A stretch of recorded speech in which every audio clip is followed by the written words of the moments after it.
नमस्ते, मैं सुमित कुमार और आप सभी को बेनिफिट मेडिकल क्लासेस में स्वागत है। इस वीडियो में बात करेंगे एनीमिया के बारे में। एनीमिया क्या होता है, एनीमिया के प्रकार, इनके लक्षण और इनके कारण और इनके इलाज के बारे में बात करेंगे। बिल्कुल हिंदी प्लस इंग्लिश दोनों मीडियम में। आप जैसा कि थंबनेल को देख करके आए हैं इस वीडियो को देखने के लिए, तो प्लीज़ आप फुल वीडियो देखिएगा। आप एक सब्सक्राइब ज़रूर की कर दीजिए और आपका एक सब्सक्राइब हमारे लिए बहुत बड़ा मोटिवेशन होगा। चलिए तो आगे बढ़ते हैं। फिर सबसे पहले बात कर लेते हैं एनीमिया के इंट्रोडक्शन के बारे में। Anemia is medical condition in which decrease the level of HbA and RBC cell. It is known as anemia. इनका कहने का मतलब ये है, जो एनीमिया एक ऐसी अवस्था होती है जिसमें हमारे शरीर से आरबीसी और हीमोग्लोबिन की मात्रा कम हो जाती है। इसे एनीमिया कहते हैं। एनीमिया एक ऐसी अवस्था है जो कि हमारे शरीर में आरबीसी और हीमोग्लोबिन की मात्रा अगर कम हो जाए तो इसे हम एनीमिया कहते हैं। Bleeding due to heavy major and heavy bleeding and accidental it my because anaemia. इनका कहने का मतलब ये है, जब कभी किसी कारण से शरीर से रक्त बह जाता है तो एनीमिया हो सकता है, जैसा कि एक्सीडेंट होने पे और किसी सर्जरी के समय या मेंस्ट्रुअल साइकिल यानी मासिक धर्म के समय ज़्यादा रक्त बह जाने पर एनीमिया होने का चांस रहता है। Anaemia also due to kidney decrease because kidney produce erythropoietin hormone which help to formation of RBC. इनका कहने का मतलब ये है, जो किडनी के खराब हो जाने पर भी एनीमिया होती है, क्योंकि किडनी एक विशिष्ट प्रकार के हार्मोन्स को बनाती है जिसे यह हार्मोन्स आरबीसी के बनने में सहायता करता है। देख लीजिए, नॉर्मल साइज अगर ब्लड में अगर आरबीसी और रहेगा तो ये हो गया नॉर्मल, और अगर एनीमिया हो जाने पे इनका ऑटोमेटिक आरबीसी और हीमोग्लोबिन की संख्या कम हो जाता है। देख लीजिए, इन्हीं को एनीमिया कहते हैं। ये हुआ नॉर्मल। चलिए अब बात करते हैं एनीमिया के सिम्टम के बारे में। अगर एनीमिया किसी को हो जाता है तो थकावट की महसूस होगा और वीकनेस की कमजोरी की महसूस होगा।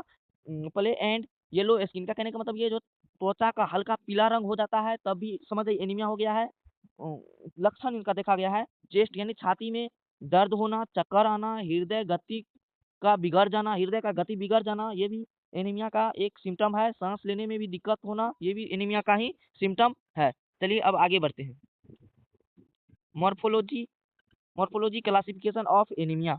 इनका कहने का मतलब based on morphology anaemia are classified into 3 types. इनका कहने ये जो है 3 टाइप का एनीमिया होता है। नॉर्मोसाइट एनीमिया, मैक्रोसाइट और माइक्रोसाइट एनीमिया। चलिए अब बात करते हैं नॉर्मोसाइट एनीमिया के बारे में। Normocyte anaemia is a condition in which RBC has normal shape and size but decrease the number of RBC and reduce the level of hemoglobin. It is called normocyte anaemia. इनका कहने का मतलब ये है, normocytic anaemia एक विशिष्ट प्रकार का एनीमिया होता है जिसमें आरबीसी की आकार और आकृति में कोई परिवर्तन नहीं होता है, पर आरबीसी की संख्या में कमी आ जाती है और इसे हीमोग्लोबिन में कमी हो सकता है। इसे ही एनीमिया कहते हैं। जैसे कि प्रेगनेंसी के एग्जाम्पल, प्रेगनेंसी, एक्यूट ब्लीडिंग और क्रोनिक डिसीज में होता है। देखिए, नॉर्मल साइज ये होता है और एनीमिया हो जाने पे इतना आरबीसी की कमी हो जाती है। चलिए अब बात करते हैं मैक्रोसाइट एनीमिया के बारे में बात करते हैं। मैक्रोसाइट एनीमिया में आरबीसी बड़ी हो जाती है और आरबीसी की संख्या में कमी आ जाती है और साथ ही साथ हीमोग्लोबिन भी कम हो जाता है। ये जो है माइक्रोसाइट एनीमिया इज, इनका इंग्लिश है, microcyte anaemia is a condition in which increase the size of RBC and reduce the number of RBC और level of haemoglobin. It is called microcyte anaemia. Example में है मेगालोबेस्टिक anaemia. चलिए अब बात करते हैं 3 नंबर में माइक्रो एनीमिया। माइक्रो एनीमिया के बारे में बात करते हैं। माइक्रोसाइटिक एनीमिया के बारे में बात करते हैं। Microcytic anemia is a condition in which decrease the size of RBC and reduce the number of RBC or level of hemoglobin. It is called microcyte anemia। इनका कहने का मतलब ये है, ये जो आयरन डिफिशियंसी, अगर आयरन की कमी हो जाता है तब भी एनीमिया होने का चांस होता है। इनका कहने का मतलब ये है, जो माइक्रोसाइटिक एनीमिया में आरबीसी चिट्टी हो जाती है और आरबीसी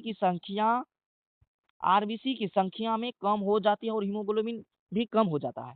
इसी इसी को माइक्रो एनीमिया कहते हैं। अब जो है तीनों में डिफरेंस देख लेते हैं। नॉर्मोसाइटिक एनीमिया और मैक्रोसाइटिक एनीमिया और माइक्रोसाइटिक एनीमिया के बारे में जान लेते हैं। Cell has normal size but reduced number of RBC and level of haemoglobin. इनका कहने का मतलब ये जो आरबीसी की आकार और आकृति सामान्य होती है, पर आरबीसी की संख्या और हीमोग्लोबिन कम हो जाता है। और अब बात करते हैं इनका जो है एग्जांपल है इन प्रेगनेंसी और एक्सीडेंट में होता है और क्रोनिक डिसीज में भी होता है। और मैक्रो एनीमिया में increase the size of cell and reduce the number of RBC. इनका कहने का मतलब ये है जो आरबीसी का आकार बड़ा हो जाता है और आरबीसी की संख्या भी कम हो जाती है और हीमोग्लोबिन भी कम हो जाता है। और बात ये जो है मेगालोब्लास्टिक और एनीमिया होता है। अब बात करते हैं माइक्रो एनीमिया। आरबीसी का आकार छोटा हो जाता है और आरबीसी की संख्या भी कम आ जाती है और हीमोग्लोबिन भी कम हो जाती है। Decrease the size of RBC, reduce the number of RBC. Example में आयरन डिफिशियंसी एनीमिया। अब आगे बात करते हैं लेबोरेटरी डायग्नोसिस एनीमिया, यानी क्या चेक करवाते हैं एनीमिया हो जाने पे, क्या कैसे पता चलेगा जो एनीमिया है। जैसे कि आरबीसी यानी कंप्लीट ब्लड से टेस्ट करवाएंगे और पीबीएफ सेमिनार मतलब पेरिफेरल ब्लड फिल्म को चेक करवाएंगे, आयरन टेस्ट करवाएंगे, हीमोग्लोबिन टेस्ट करवाएंगे, विटामिन बी 12 जांच करवाएंगे और फोलिक एसिड लेवल को जांच करवाएंगे। Thank you for watching. अगर आपको वीडियो अच्छे लगे हो तो प्लीज अपने दोस्तों को जरूर शेयर कीजिए और साथ ही साथ एक सब्सक्राइब कर दीजिए। आपका एक सब्सक्राइब हमारे लिए बहुत बड़ा मोटिवेशन होता है। और आप अपना फीडबैक जरूर बताइए कि जो आपको वीडियो कैसा लगा और आपको हम उसके हिसाब से आपको समझाएंगे। आप हमसे पर्सनली भी जुड़ करके समझ सकते हैं इंस्टा आईडी पे। इंस्टा आईडी का नाम है बेनिफिट मेडिकल क्लासेस। आप उस पे आइए और मैसेज कीजिए, आपको हम उसमें पर्सनली अच्छा से समझा देंगे। Thank you.